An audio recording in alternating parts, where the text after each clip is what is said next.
Hello दोस्तों, welcome to civil services Gurukul prelims 2026 के जो हिस्ट्री के क्वेश्चंस हैं वो हम डिस्कस करने वाले हैं।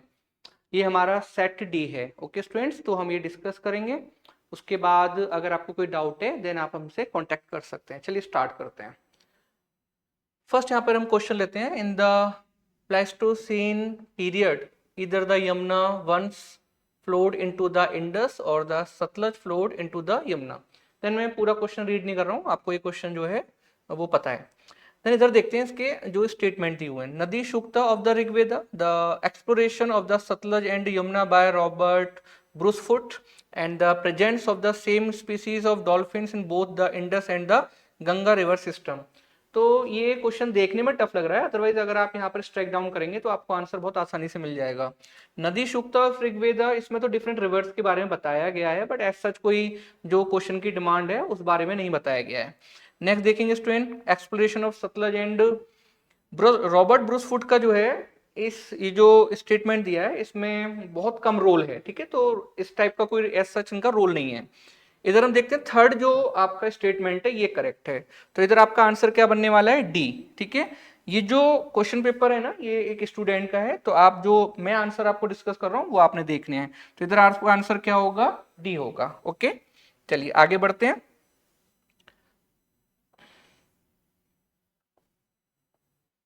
सेकंड क्वेश्चन को देखते हैं student. What does an empty seat represent in early Buddhist iconography? Gautam Buddha को स्टार्टिंग में डिफरेंट सिंबल्स के थ्रू दिखाया गया था। ठीक है, तो उसमें एक इनका सिंबल रहता है कि वो एम्प्टी सीट दिखाई गई है। तो एम्प्टी सीट जो है ना स्टूडेंट वो दिखाई गई है जो फर्स्ट आपका स्टेटमेंट दिया हुआ है, ये जो सॉरी फर्स्ट ऑप्शन दिया हुआ है the meditation of the Buddha. तो इसमें जो आपका आंसर बनने वाला है वो ए रहेगा। ओके, नेक्स्ट आगे आते हैं। क्वेश्चन नंबर 3, ये सेट डी है हमारा। Which of the following pairs of ancient and modern names of river is are correctly matched? Vitasta, Chenab. अब आप देखेंगे वितस्ता ये ऋग्वैदिक नेम होते हैं। ठीक है, तो वितस्ता जो है ऋग्वैदिक नेम है। प्रेजेंट में आपको पता है कि वितस्ता जो है झेलम है, नॉट चिनाब, तो ये गलत है। अस्किनी, देखिए यहाँ पे स्टूडेंट अस्कलिम को झेलम कर दिया है, तो अस्किनी क्या है यहाँ पर? अस्किनी चिनाब है, वितस्ता क्या है? झेलम है।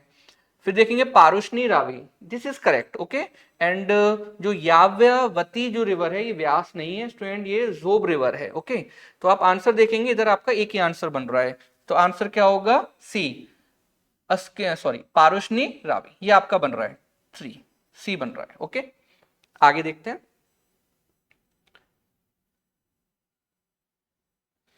ये मैम ने डिस्कस कर दिया है आर्ट एंड कल्चर में, उस वीडियो को आप देख सकते हैं। इधर आते हैं question number 5। Which of the following pairs of the king and his dynasty in early historical Tamilakam is are not correctly matched? अब अर्ली हिस्टोरिकल तमिलकम की जो बात हो रही है संगम एज की बात हो रही है, संगम लिटरेचर की बात हो रही है। संगम लिटरेचर में हमें 3 डायनेस्टी का हमें पता चलता है, चोला, चेरा एंड पांड्या। ये जो स्टूडेंट जो क्वेश्चन आया है ये डिट्टो जो है क्लास नोट से आया हुआ है, हमने ये कराया हुआ है क्लास नोट्स में। ये जो क्वेश्चन आया है ये भी डिट्टो जो है क्लास नोट्स में कराया हुआ है। तो इधर देखते हैं, इधर आप देखेंगे स्टूडेंट सैनगुट्टमन, यस ये चेरा किंग है। ओके, उदयन जेरल ये चोला किंग नहीं है। चोला किंग जो उस टाइम पर फेमस था वो कराईकाल था, तो इधर आप देखेंगे ये भी गलत है, तो इधर आप देखेंगे ये चेरा किंग है। ओके, गलत है statement. Senguttuvan Chera, this is correct. Udiyan Cheral ये चोला नहीं है, Chera again. And Nedunjeliyan, this is Pandya, ये करेक्ट है। अब यहाँ पर जो क्वेश्चन की डिमांड है वो क्या है? Not correctly matched. तो नॉट करेक्टली मैच्ड में क्या आएगा आपका? 2, उदयन जेरल, ये आपका गलत है। तो आंसर क्या बनने वाला है? 2 only. Okay, not correctly matched है इसमें। नेक्स्ट आगे आते हैं। Which of the following factors contributed to the formation of the forward bloc by Subhash Chandra Bose in 1939? 1938 में सुभाष चंद्र बोस हरिपुरा सेशन में जो है जीतते हैं एंड वो कांग्रेस के प्रेसिडेंट बन जाते हैं। उसके बाद अगेन नेक्स्ट ईयर 1939 में त्रिपुरी सेशन होता है, सुभाष चंद्र बोस अपने आप को नॉमिनेट करते हैं for presidentship of Congress and इस बार भी वो जीत जाते हैं। बट महात्मा गांधी सुभाष चंद्र बोस से हैप्पी नहीं थे। सुभाष चंद्र बोस के जो आइडियाज हैं महात्मा गांधी को थोड़ा पसंद नहीं आ रहे थे, उनका रेडिकल तरीके से काम करने का जो तरीका है वो भी महात्मा गांधी को पसंद नहीं आ रहा था। देन महात्मा गांधी यहाँ पर हैप्पी नहीं है। तो आप देखेंगे इधर Bose fail to win the confidence of Mahatma Gandhi, correct है स्टूडेंट। तो महात्मा गांधी यहाँ पर हैप्पी नहीं थे एंड कांग्रेस के प्रेसिडेंट के साथ जो CWC कांग्रेस वर्किंग कमेटी काम करती है उसमें जनरली आप देखेंगे तो सुभाष चंद्र बोस को उन्होंने सपोर्ट नहीं किया। क्यों? क्योंकि उसमें जनरली महात्मा गांधी के फॉलोअर्स थे। तो दैट्स वाई ये बहुत बड़ा इशू बन गया था और उसके बाद सुभाष चंद्र बोस ने रिजाइन कर दिया था फ्रॉम प्रेसिडेंटशिप और उसके बाद उन्होंने फॉरवर्ड ब्लॉक को फॉर्म किया था। तो जो फर्स्ट स्टेटमेंट है ये करेक्ट है, ठीक है, उन्होंने कॉन्फिडेंस वो नहीं जीत पाए थे। नेक्स्ट देखते हैं, the Congress left was disunited and failed to support Bose. Yes, as such जो है इस टाइम पर जो लेफ्ट है ना, जितनी भी लेफ्ट विंग है वो यूनाइटेड नहीं थे। तो वन ऑफ द जो इसका ऑब्जेक्टिव था वो इनको यूनाइट करना भी था। फॉरवर्ड ब्लॉक का जो मेन ऑब्जेक्टिव था वो जितने भी लेफ्ट विंग जो ओरिएंटेशन है कांग्रेस में, लेफ्ट विंग वाले जो बंदे हैं, मेंबर्स हैं, उनको यूनाइट करना था, ये भी इसका ऑब्जेक्टिव था। तो ये आप देखेंगे करेक्ट है। The communist did not support Bose in his endeavours. Student ये गलत है। तो एज सच नहीं है कि उन्होंने सपोर्ट नहीं किया था, उनको किया था support. The supporters of M N Roy and socialist leaders like Jayaprakash Narayan preferred Congress unity to supporting Bose. Yes, ये स्टेटमेंट स्टूडेंट करेक्ट है, बिकॉज इशू ये आया था कि पहले तो उन्होंने बोस को सपोर्ट किया, बट अब एक इशू ये था कि या तो आप बोस को सपोर्ट करेंगे या कांग्रेस की यूनिटी रह सकती है, क्योंकि ऐसा लग रहा था कि कांग्रेस में फिर से स्प्लिट हो सकती है जैसा 1907 में हुई थी। देन कांग्रेस के बहुत सारे ऐसे लीडर जो सोशलिस्ट थे, इनका ओरिएंटेशन लेफ्ट की तरफ था, उन्होंने फिर कांग्रेस की यूनिटी को पिक किया, ठीक है। तो ये भी करेक्ट है। तो आपका आंसर क्या बनेगा? फर्स्ट वाला स्टेटमेंट हमारा करेक्ट है, सेकंड वाला देखेंगे स्टूडेंट ये भी करेक्ट है, थर्ड वाला स्टेटमेंट गलत है, फोर्थ स्टेटमेंट हमारा करेक्ट है। तो आंसर क्या बनेगा इसमें? 1, 2 एंड 4, ये हमारा आंसर बन रहा है। नेक्स्ट देखते हैं स्टूडेंट, अब ये जो क्वेश्चन है ये सीधे सीधे एनसीईआरटी से आया है। एनसीईआरटी का अगर आप रिवोल्ट वाला पार्ट पढ़ेंगे, रिवोल्ट ऑफ 1857, तो समरी सेटलमेंट उसमें स्टार्टिंग में दिया हुआ है और ये हम क्लास में भी हमारा डिस्कशन होता है एंड नोट्स में भी हमने लिखाया हुआ है। तो आगे बढ़ते हैं। Consider the following statement regarding the British policy in Awadh immediately after in annexation. अब आपको पता है कि अवध को किस बेस पर अनेक्स किया गया था? माल एडमिनिस्ट्रेशन के बेस पर अनेक्स किया गया था। And after annexing Awadh Britishers introduced summary settlement, और समरी सेटलमेंट के अंडर में उन्होंने तालुकदार होते हैं स्टूडेंट, बिग जमींदार। ये अवध में बहुत सारे विलेजेस को कंट्रोल करते थे एक एक तालुकदार, तो इनकी पावर को क्रश करना था, ठीक है। तो इसलिए समरी सेटलमेंट लाया गया था। अब आप स्टेटमेंट को देखिए, the talukdars were dispossessed of their estates but allowed to retain their arms and forts. अभी तो पॉसिबल नहीं है ना कि आप उनके एस्टेट से निकाल दोगे बट बोलोगे यहाँ वेपन रख लो, अपने फोर्ट्स रख लो, तो ये पॉसिबल नहीं है। तो ये स्टेटमेंट वैसे भी गलत हो जाएगा। इस summary revenue settlement was made in 1856 assuming the talukdars were outsider. Yes, ये माना गया था कि ये इनका कंट्रोल नहीं होना चाहिए और ये आउटसाइडर हैं। The British believed in taking directly from the peasant, ये भी करेक्ट है। तो इसका जो आंसर बनेगा ना 2 एंड 3 बनेगा स्टूडेंट। इसका आंसर क्या बनने वाला है? ए बनेगा। ये जो स्टेटमेंट है ये गलत है और ये आपको वैसे भी दिखाई दे रहा है कि स्टेटमेंट गलत है। आगे आते हैं, नेक्स्ट देखते हैं student, consider the following assertion. ये आपका जो क्वेश्चन आया हुआ 1919 के एक्ट से आया हुआ है, मॉन्टेग्यू चैम्सफोर्ड रिफॉर्म से आया हुआ है, और इसमें स्टूडेंट मेन सेपरेट इलेक्टोरेट को देखा गया है। तो इसमें आप देखेंगे, इसमें ज्यादा डिस्कस करने की जरूरत ही नहीं है, बहुत सिंपल क्वेश्चन है। 1, 2 एंड 3 जो आपके तीनों स्टेटमेंट हैं वो करेक्ट हैं और वो कहीं ना कहीं हमें लिंक करते हैं जो यहाँ पर क्वेश्चन पूछा गया है।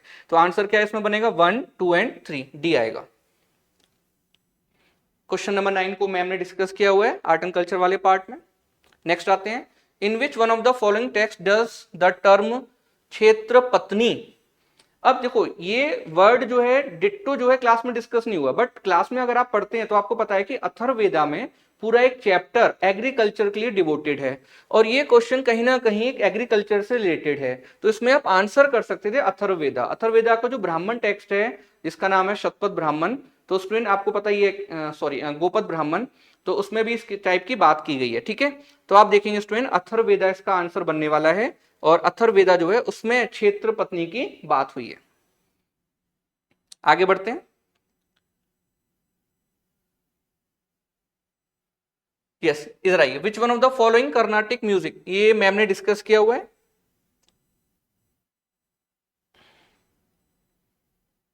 यस ये आते हैं स्टूडेंट, क्वेश्चन नंबर 13, ये सेट हमारा डी है। Consider the following statement. Pali text contain the first definite reference to coins Kahapana, Nikha, Kamsa and Kakanika. Yes, Pali text मतलब जो बुद्धिस्ट टेक्स्ट है स्टार्टिंग में जो पाली लैंग्वेज में लिखे गए थे उनमें बहुत सारे कॉइन्स के नेम मिलते हैं और ये जो कॉइन्स के नेम है उनमें ही हमें मिलते हैं, ठीक है, स्टार्टिंग में।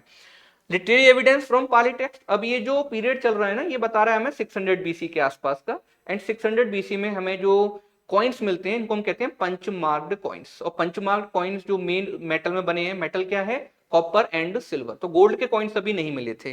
तो आप देखेंगे दोनों स्टेटमेंट ये करेक्ट हैं, बिकॉज ये अर्बन लाइफ की बात भी कर रहे हैं एंड मनी इकोनॉमी की बात भी हो रही है, मोनेटाइजेशन ऑफ इकोनॉमी। जो हमारे वेदास हैं, वेदास में हमें जो नेम मिलता है वो है निष्क एंड सतमान।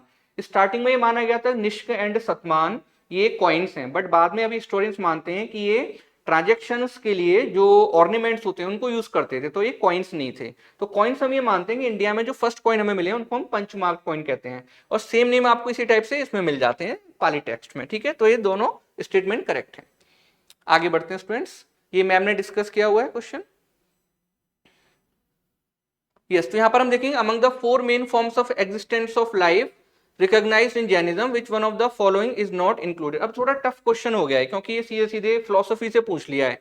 अब बहुत सारे स्टूडेंट्स को ये पता है कि जो महावीर स्वामी उन्होंने गॉड को डिनाई किया था, तो उन्होंने जो है गॉड लगा दिया होगा।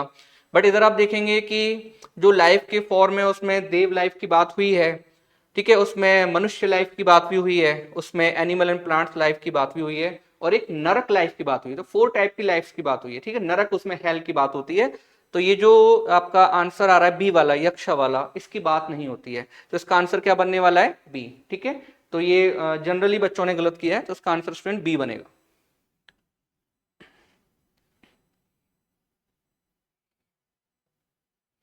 यस, ये जो स्टूडेंट ये जो आपका जो क्वेश्चन दिया हुआ है इसमें 3 स्टेटमेंट जो है, तीनों के तीनों स्टेटमेंट करेक्ट हैं, ये आपको याद रखना है। तो इसमें डिस्कशन की जरूरत है नहीं है, तो दैट्स वाई आप याद रखना तीनों स्टेटमेंट इसमें करेक्ट हैं। तो आंसर क्या बनने वाला है, डी 1, 2 एंड 3।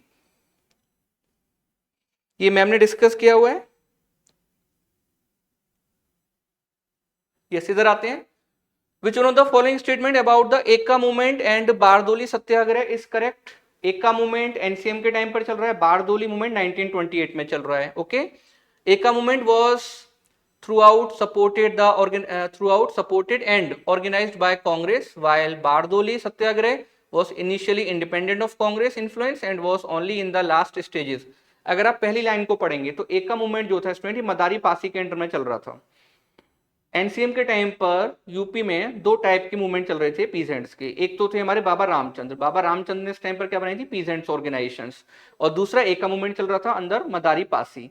तो आप देखेंगे स्टूडेंट यहाँ पर जो एका मूवमेंट है ये मदारी पासी के अंडर में चल रहा था, और इसमें जो है स्टार्टिंग में सपोर्ट किया था हमारे कांग्रेस के लीडर्स ने, बट एक टाइम के बाद सपोर्ट वापस ले लिया था, बिकॉज ये जो लीडर्स थे एका मूवमेंट के, ये कांग्रेस की जो भी ऑब्जेक्टिव हैं, जो भी तरीका है, मेथड है, उनको यूज नहीं कर रहे थे। तो दैट्स वाई बाद में सपोर्ट वापस ले लिया गया था। तो स्टेटमेंट गलत है। The Eka movement was provided leadership by the talukdars of Awadh. नहीं स्टूडेंट, लोकल लीडर थे, बहुत बड़े लीडर नहीं थे। और इसमें आप देखेंगे शेड्यूल कास्ट या लोअर कास्ट से भी लीडर्स आए थे, okay. Bardoli Satyagraha was a campaign against the enhancement of land revenue, while the Eka movement was a protest against excessive extraction of land. अगर आप देखेंगे यहाँ पर तो Bardoli Satyagraha was a campaign against the enhancement of land revenue. Yes, यहाँ पर land revenue को बढ़ा दिया था बॉम्बे प्रेसिडेंसी ने, और ये गुजरात वाला एरिया था। तो दैट्स वाई ये स्टेटमेंट आपका करेक्ट है। एका movement was located in Varanasi Mirzapur, ये भी गलत है। वाराणसी मिर्जापुर में नहीं था, बहराइच वगैरह एरिया था ये, तो यहाँ पर ये गलत आ जाएगा, ठीक है। तो आप देखेंगे इसमें आंसर आपका क्या बनने वाला है, सी। नेक्स्ट आगे बढ़ते हैं। क्वेश्चन नंबर 20 ऋग्वैदिक पीरियड से आया हुआ है। अब यहाँ पर स्टूडेंट देखो, इस टाइप के जो क्वेश्चन है देखने में बहुत बड़ा लग रहा है, बट इसमें अगर आप इसको देखेंगे, ये जो स्टेटमेंट है, mention has been made in the Rigveda of the use of implements like parashu, kulisha and दत्रा। तो आप देखेंगे इसका रिलेशन नहीं है एग्रीकल्चर के साथ या इरिगेशन के साथ, सॉरी इरिगेशन के साथ। तो इसलिए आप इसको हटा दो, आपको आंसर मिल जाएगा, ओके। तो इसलिए आपका आंसर इसमें सेकंड वाले को हटा दो, 1 और 3 मिलेगा। तो कभी कभी क्या होता है कि हम क्वेश्चन पेपर देखकर डर जाते हैं, बट क्वेश्चन में बहुत सारी चीजें बहुत सिंपल होती हैं। तो अगर आप थोड़ा सा रिलैक्स होकर पढ़ोगे तो आपको आंसर वो मिल जाएगा।